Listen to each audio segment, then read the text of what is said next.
Hi, and welcome to our presentation on practical tips for travel. My name is Michelle McKenzie. I'm a Care Services Coordinator for the ALS Association Greater New York Chapter. I cover the New York City area. It is my pleasure today to introduce our next two presenters. First is Helen Mayer.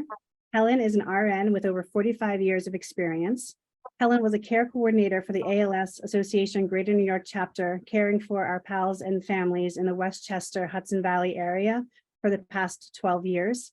She recently retired and is happy to be participating in this year's summit, as are we. And also welcoming Nancy Brenner. Nancy is a social worker with over 36 years of experience. She has been part of the ALS Association Greater New York Chapter, also covering the Westchester Hudson Valley area for the past 9 years. And today they will be presenting on practical tips for travel. Please feel free to drop any questions that you have in the Q&A, and at the end of their presentation, we'll be happy to address those questions. Thank you. Hello, everybody.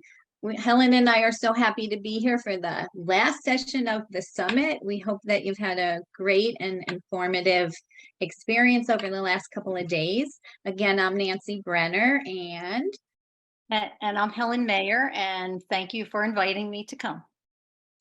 So today we are here to talk to you about practical tips for traveling. We know that travel can be stressful. A lot of things have changed. Gas prices are high. People aren't used to being in crowds anymore. There are a lot of cancellations for air flights. So we hope that the information that we give to you today will help to make things smoother and more pleasant for you. And I am going to share my screen now, and we will begin. Okay, I'm trying to share my screen. There we go. Okay, so practical tips for travel, as we said, and today we are going to cover various types of travel. We're going to talk about road trips, cruises, air travel, and general travel. The general travel covers really all types of travel. So again, thank you for having me. And I just wanted to start talking about road trips first. We're going to go through each section, and we're going to also add lots of things in as we go besides what's printed on your screen. So I think when we're finished, there's probably an option for you to have a copy of this because there's a lot here to remember. So when it comes to road trips, first you want to determine whether long car rides make sense to you. You want to pack a cooler. You have to plan on unexpected stops, because they can be difficult. So having a cooler with drinks and snacks will just reduce the number of stops for you on your way. You want to plan an itinerary. You want to plan ahead for where and when you'll stop.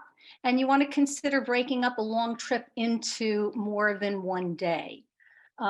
If you do an overnight stop, it would be good if you plan ahead, you make a reservation, and you make sure that all your accessible needs are met before you book that hotel.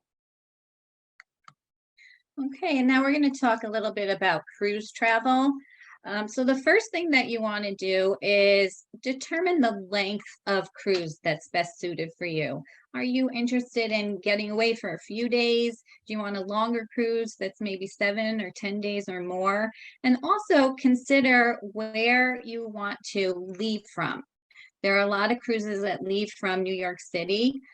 If you're leaving from a place that you have to fly to, that requires a lot more planning. So consider that as you're making your decision. Kind of think ahead. What is the best plan for you? And again, you want to check with your doctor. Make sure that it's okay for you to travel by cruise.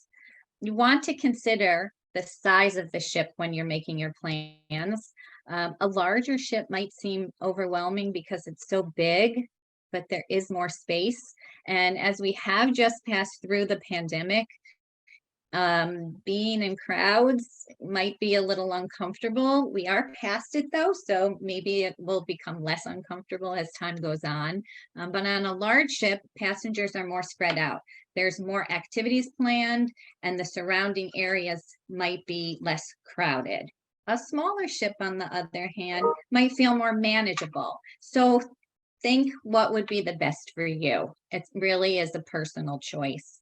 And getting around on ships is pretty accommodating. The ships are very set up for people with mobility challenges. Every venue has accessible seating. All the doors are automatic and they're wide enough for wheelchairs or power chairs to go through. And the cruise lines do a very good job with any kind of food allergies or dietary accommodations, any special needs that you might have. So it's very important to think that through and then contact the cruise line so that you can let them know ahead of time what your needs might be. So to continue with the travel, you want to check the port of call that embarks from land. Not by water, which requires a tender to board. So if you're not familiar with what a tender is, it's a small boat that meets you at the water wherever the ship is, that's going to take you from the larger ship to the land. Now, most large ships will embark from land, but it doesn't mean that where the destination is going that you will not have to use a tender. So it's really important for you to make sure that at every stop and every port that you're going to, you want to make sure that there is an opportunity for you to be able to get off the ship and get back on easily, which means that that ship needs to pull all the way into the port. So, and it's easy to find that information out because what you want to do is you want to just call the ship directly or call the travel agent for the ship directly, and you'll get that information. There is express boarding opportunities, and you can arrange that prior to embarkation day. And express boarding will help you with long lines and assure that you're assisted with boarding. And the other thing is too, even though there's not long lines, if you've arranged it ahead of time, there still might be a line and it still might take a little time. So again, this is a great opportunity for you to bring drinks and snacks just in case. Also, when it comes to cabin selection, you want to your cruise cabins are small, but there are accessible options in every category. You want to book it in advance and you want to get your desired category so you get everything you need for if it's accessible. And the other thing that's really important about that too is you want to ask or check right before you go on the cruise within a week or two. Sometimes they will upgrade you and give you a better cabin at the same price. So it's just something to know in the back of your mind. Just go ahead and make that call and ask for an upgrade, and they could take care of that for you. So again, excursions, each port has options for excursions that can accommodate wheelchairs and scooters. But you, again, plan ahead and be prepared. Know whether you're taking a tender or going out right from the ship. You know, and you can book them ahead of time so that you know that they're all done. And you don't have to think about it. You don't have to wait on the lines in the ship to get that done. And of course, you want to check with the ship's COVID policy. Not sure whether they have many policies now. They must have something, but everything has changed now. So you want to make sure that you know exactly what is expected. Okay, and now we're going to talk about air travel, and we have a lot of information about air travel. One thing that is really important and that we kind of repeat over and over is that planning ahead is really important, because if you plan ahead, you try to think of the things that could happen to make your trip go as smoothly as possible. The last thing you want is to have problems. You want to go on a vacation and you want to have a good time, or you want to go visit your family. You don't want to run into problems. Now, of course, problems happen anyway, but as much as possible. You want to try to think things through and plan. So again, the first thing to do is make sure that you're safe to travel. Please have a conversation with your doctor before you book any flights to make sure that it is safe for you. And it's a good idea to get a letter from your doctor too, saying that you're safe to travel by air. We suggest that you call the airline directly. This way, you're able to actually speak to somebody to let them know of any special needs that you have and any requests that you have. Booking as far in advance as possible is advisable. And let them know if you're traveling with a wheelchair or a scooter, if you have respiratory equipment with you. That way, they are aware of that and you won't run into any problems when you get to the airport. Most airlines are pretty accommodating and they will give you a bulkhead seat with extra leg room as a courtesy. It's very important to confirm 48 hours in advance that they have all of the information that you provided them. Because again, you don't want to get to the airport and find out they don't have any of this information and then everything takes longer. Though it is important to get to the airport a little extra early if you have special needs. Also, we do advise that you check cancellation policies and inquire about insurance. As we all know, things happen and sometimes we have to cancel reservations. So it's best to know ahead of time if there are any restrictions.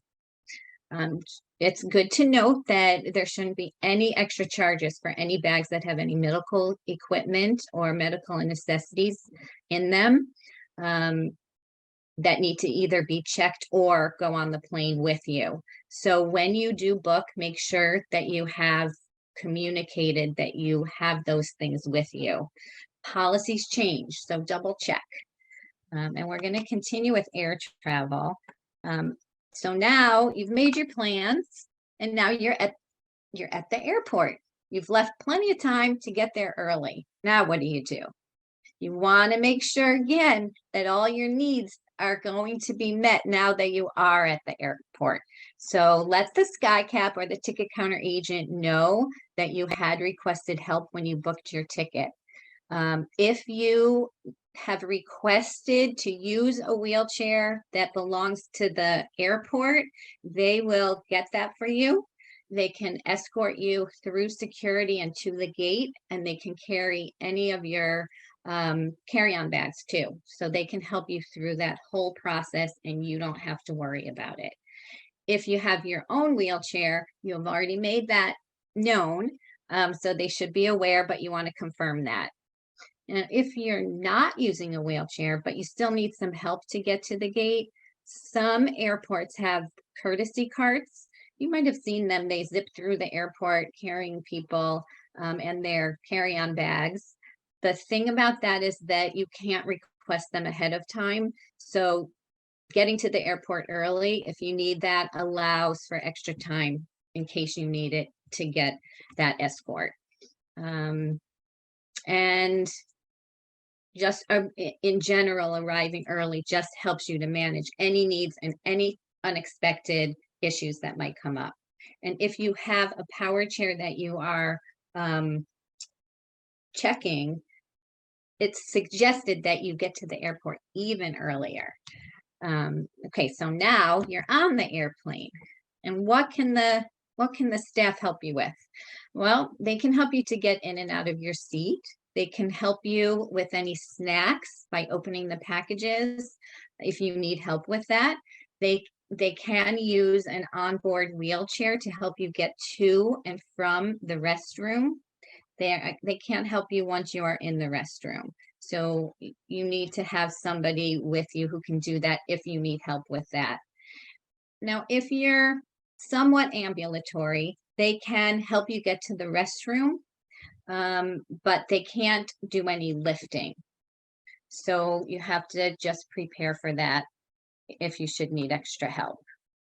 Okay. So as you can see, there's a lot of planning if you're going to travel by air. actually a lot of planning with any trip you're taking, but it seems like especially by air. And like Nancy said, plan ahead is kind of the most important part about traveling any place. You just have to take care of every detail. So part of also air travel is your respiratory needs. If you're carrying a ventilator, a respirator, a CPAP, a nebulizer, you want to notify the airlines. It's very important that they know that ahead of time. All of those are allowed through security checkpoint once they have undergone screening. As far as batteries, not every airplane has sufficient, outlets and plugs. Some of the planes are older. So you want to make sure you have enough battery power for whatever equipment you have for pre-flight, in-flight, and post-flight. And even after that, after you get off, because you don't want to be in the middle of something if you need this equipment while you're on the plane, and that becomes an issue. So be prepared with lots of batteries if necessary, and that all your equipment is completely charged before you even go. So again, boarding, once at the gate, let your agent know if you need assistance with boarding. You can check your scooter or your smaller wheelchair at the gate. If you're going to check a power chair, you have to check that before you get to the gate, of course, because it's so big. And be aware that there have been reports of damage to the wheelchair if they're checked under the plane. Now, I'm sure it doesn't happen every time, but be aware that it can happen, and to make a plan for that. And if you could use a smaller chair without taking it on an airplane, that would be the better thing to do, if that's even possible. Before landing, remind your flight attendant that you need your equipment so they can radio ahead and make sure that it's there and you're not sitting and waiting on the plane for them to come and bring all of your equipment. If your mobility is impaired, ask your attendant to have time waiting for you to land. I'm sorry, I reread that. They can provide a wheelchair, they can help you deplane, and they can assist you all the way to baggage claim and all the way until you exit the airport. Okay, and we're continuing with air flight because there's a lot of information. And we know that we are asking you to do a lot of things before you travel. And that's because we want you to have a great time when you're there and have a lot less to think about. So this is a screen that you might want to take a screenshot of because it has a lot of important information on it. This presentation is going to be available to you on our website and on YouTube, but you might just want to take a picture of this because you'll have it. So it describes different ways of getting some help if you have some special needs. So TSA Cares is a hotline for passengers with questions regarding screening, policies, and procedures, and what to expect. So it's a really good number to have. It's 855-787-2227. The TSA Contact Center can answer any questions that you have by email at tsa-contactcenter@tsa.dhs.gov. The TSA website has really good and helpful information on traveling with disabilities, medical conditions, or any devices. So check that website out. It's www.tsa.gov/travel/special-procedures. It's a mouthful. And then lastly, you can request a passenger support specialist 72 hours before your flight. This is a person that can help you a very great deal. They're trained in engaging and screening people with disabilities, medical conditions, and devices. And so having that person there to help you could be very helpful for you. And they can even accompany you, at least through security, I believe. So I'm going to give you a few more seconds to take a screenshot of this. And if you don't take one, you can get it on our website later. So, so kind of just to tie this all up, you know, there's general travel tips for whichever way you decide to travel. And, you know, this can be overwhelming because there's so much planning to going on a trip if you have a disability. But it's worth it if you can get it done, get it together, and then go and enjoy yourself. And you'll feel much more at ease if you've done all of these things in advance. So of course you want to consult your physician. Nancy had mentioned that earlier. You want to consult your physician to review plans to make sure it's safe for you to travel. You want to get a letter describing your condition, your medication, your potential complications, and other pertinent information. You know what? And your doctor can also talk to you about which way is best for you to travel. He might think that one way is not so great for your personal situation, but the other way might make it manageable for you. So, you know, if your physician is unclear about what you want to do, just make it clear to him or her so that you know exactly what you want to do. So you have to plan for the unexpected. Always plan for the unexpected. Carry your advance directives with you, and of course your doctor's contact number. Very important to have. You know, nobody wants to have to travel with those things, but again, your mind will be so much more at ease if you have everything in place before you go. You also want to call your insurance company. You want to make sure that you're covered for traveling. You want to understand the coverage and determine if you may need a supplemental policy for your trip. Now, also, when you book a trip, there's usually always an option for travel insurance. So if you have to cancel, you can cancel. If you need to go home early, you can do that. But you have to also find out what that trip insurance covers. So, and medication, it's just like the batteries on the plane. You want to make sure you have enough medication for the entire length of your stay and then some.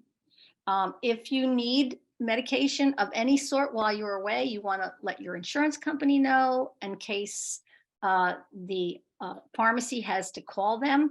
And it would also be a great idea if you called your pharmacy and let them know that you are going to be away and you might get a prescription filled if necessary.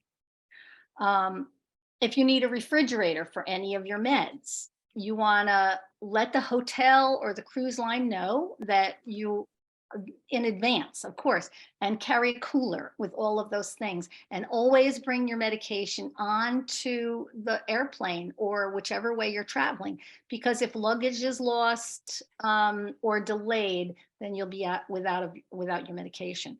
So it's really important that you have it with you. Okay, and this goes along with our planning. Be prepared, be prepared, prepared. We suggest that you make a schedule. And again, it's just to ensure that you have what you need when you're away, you know, that you have all the available resources already set up while you're there and throughout your trip. Again, it speaks to just being prepared and not running into anything unexpected as much as possible.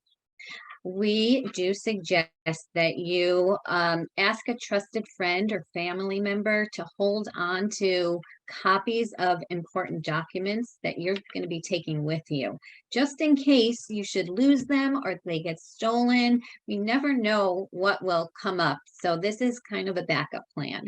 So if you have somebody that you really trust, they should have a copy of your itinerary that includes every stop that you make, the flights that you take, the flight numbers, the cruise line, the name of the hotels where you're staying, copies of the credit cards that you're taking with you, copies of your passport and your insurance policies.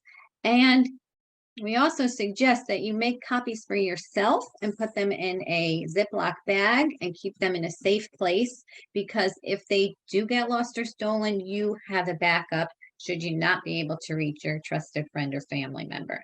Might sound like overkill, but again, we just want you to have what you need. And when you travel, there are durable medical equipment companies that you can rent equipment from, and they can be delivered to your hotel room or to your cruise line. So if you're in need of wheelchairs, scooters, beach chairs, patient lifts, and other pieces of equipment, you can order them ahead, rent them, and have them be delivered wherever you need them. And in some cases, the local ALS association might be able to help you get some of the equipment that you need, and then you wouldn't have to spend the money to rent. So always check with the local ALS association, and if you don't know how to reach them, you can reach out to us and we will help you with that. So traveling with special needs requires a lot of planning. So we hope that these tips will be helpful for you.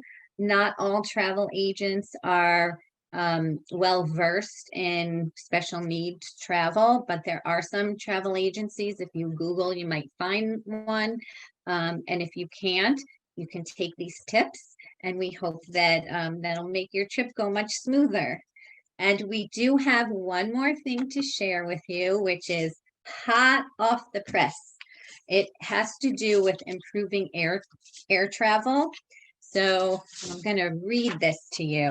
I have to put my glasses on. So just this week, lawmakers, a group of bipartisan lawmakers, are looking to institute new requirements in order to make air travel easier for passengers with disabilities. So legislation was introduced this month in the Senate and House of Representatives, calling for the Department of Transportation to research the technical and financial feasibility of allowing people to remain in their wheelchairs during flights. This is huge. You know, if you could remain in your chair, you don't have to worry about transferring from your chair to the seat, or or getting to the restroom. You know, you can just be in your chair the whole time that you need to be. We'll take a lot of stress off of people who need that. So this bill is known as MOBILE, MOBIL, and it stands for Mobility Aids on Board, Improve Lives and Empower All. Mobility Aids on Board, Improve Lives and Empower More. So we hope to hear more about that in the future. And in addition to this bill, the Air Carrier Access Act is a federal law that protects the rights of people with disabilities when they fly. And the Secretary of Transportation is really under pressure to enforce this. So stay tuned for that. And now I'm going to stop sharing the screen and we can take some questions.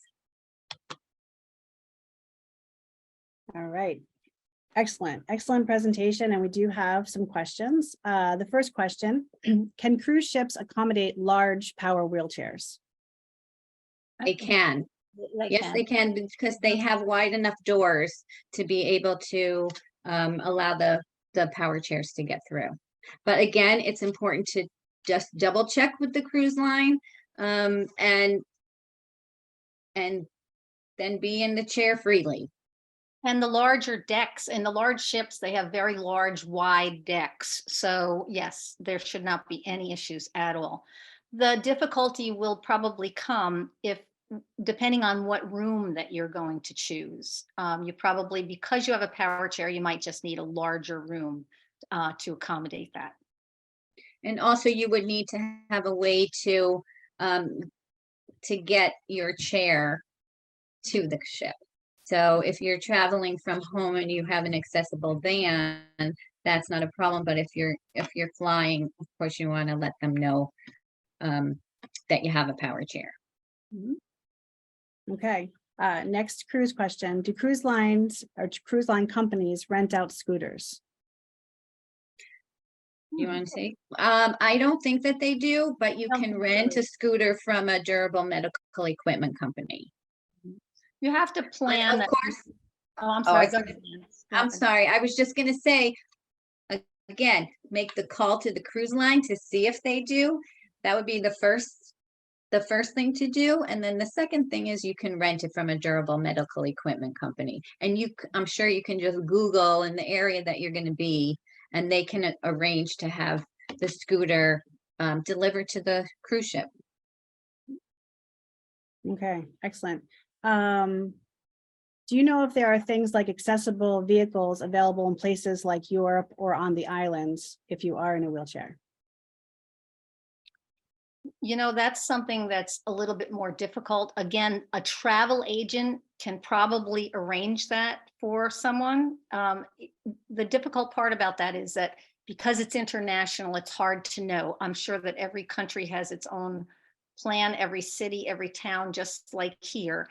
But I would assume that there is a possibility that they can get a handicap van, but it would definitely be about having a travel agent who is aware of handicap issues, and they are able to find that out.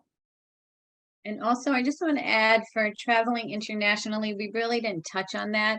But if you are to travel internationally, you want to make sure that your insurance will cover you internationally. And if not, get a policy, see if you can get a policy that will for the time that you're away.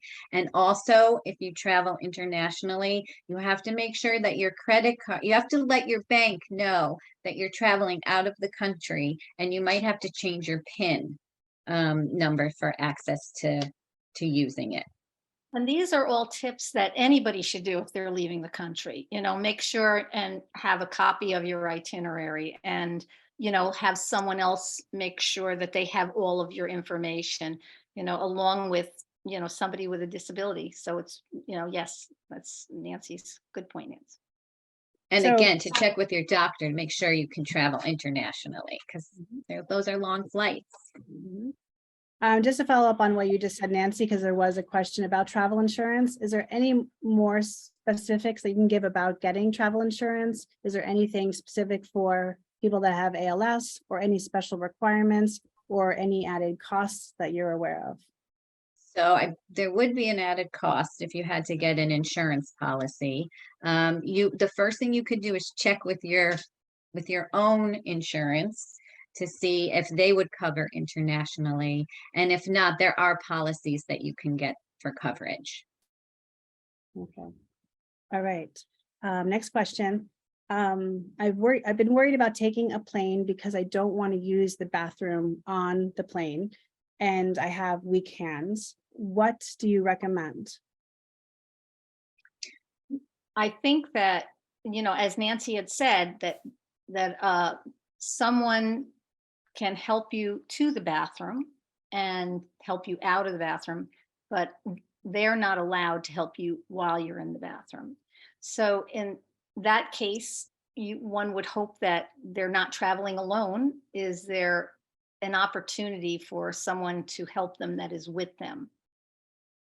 And if not, I mean, you might not like this option, but there is the option to use Depends, so that you don't even have to worry about going to the bathroom until you get to your destination. All right, great.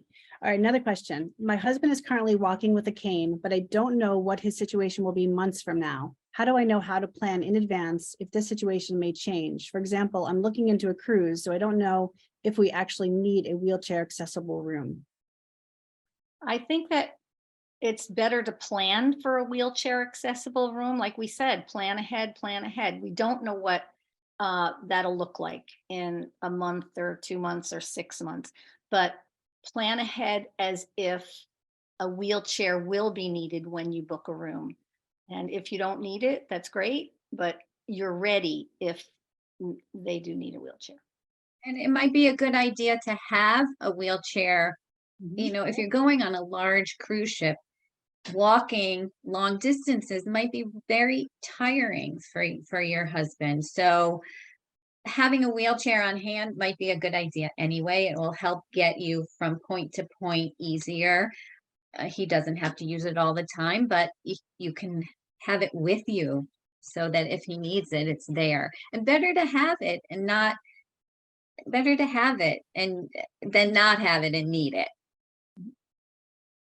Okay, and last question, you had said to get a letter from your doctor stating a lot of things that you have, including your medication. Do I need to get a letter if I have a non-invasive ventilator in order to be able to bring it on the plane? I don't think you need it to get onto the plane. They are, because they automatically allow this type of equipment on the plane. It's always good, again, be prepared. I know we've said that many times, but that's the best way to handle it. Get a letter anyway, but I don't believe that you absolutely need it. And again, you want to check with the airlines. The airlines can give you that kind of information also. Okay. Another actually comment here is even in a smaller wheelchair, cruise ships often have a step from the bedroom to the bathroom within a stateroom. And staterooms do not have bathrooms that are accessible or even easily maneuverable within the most mobility challenges. Best to book an ADA compliant room, which is larger in square footage, allowing additional room for durable medical equipment, and can even have a roll-in shower. And important to speak directly with the cruise line to ensure the room you select meets your unique needs before booking. Happy travels and terrific presentation. Thank you for that very Yes, true information, and thank you for your kind words. Mhm. We Thank you. hope that everybody will travel and, have good experiences doing so. Summer is coming. It's a great time to go. Yes, just have good experience and enjoy. And some of these things, even just to get around locally, are helpful. Like you might want to consider having a transport chair while you're still walking in case you're going somewhere long distances. So just, think ahead so that you can have the best time possible. Mhm. Thanks for having us. Well, that was great information. As we know, there's a lot of events, graduations, weddings, things that our families don't want to miss. And so all of this information makes it possible for them to be able to attend. So thank you so much for the presentation. It was fantastic. And I have a few points of business just before we close out. This is our last session of today. So thank you to everyone. Thank you for the presenters for presenting. Thank you for attending. It's been 2 days, 15 sessions and 275 attendees. The sessions have been recorded and they will be available for viewing next week on the whova.com, on chapter website, and on our YouTube channel. We will send out a notification when the recorded sessions are available for viewing. Thank you again to our sponsors, Mitsubishi Tanabe Pharma America and Amalex. And lastly, we hope many of you can join us at any of our upcoming walks. Walk to Defeat ALS in Westchester, North New Jersey, Jersey Shore, Long Island and Hudson Valley, or at our City Field on January 2nd to celebrate Lou Gehrig Day. Please visit our website, als-ny.org, for more information on these events, as well as for patient and services support groups. And with that, we have concluded our 2-day summit. Thank you for attending, and we look forward to seeing you next year. Thank you. Thanks. Thank you.